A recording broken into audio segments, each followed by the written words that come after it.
Kevin Nolan. This is my fidget spinner. Designed the shape on SolidWorks, just a simple boat wheel.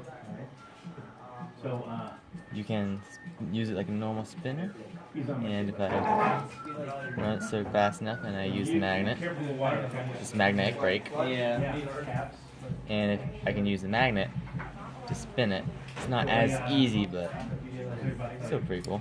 I hit it that time.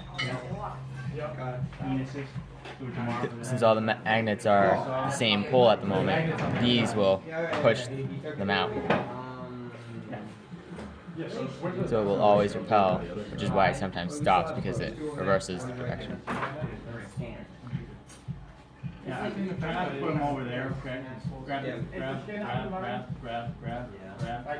End it. Maybe we'll bring it.